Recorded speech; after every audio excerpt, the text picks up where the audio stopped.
If you're a QA tester, understanding test scenarios can be your secret weapon. Let's dive in. So what exactly is a test scenario? It's a high-level description of a feature or functionality of an application that needs testing. Think of it as what to test, not how to test. Good test scenarios are clear, concise, specific, and independent, ensuring nothing slips through the cracks.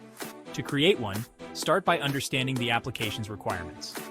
Break it down into functional areas, brainstorm possible scenarios, prioritize them, and document everything clearly. For example, in an online banking system, a test scenario might be verify that a user can successfully transfer funds from one account to another. Remember, test scenarios provide a high-level overview, while test cases dive into the specifics. Together, they ensure comprehensive testing and a top-notch user experience.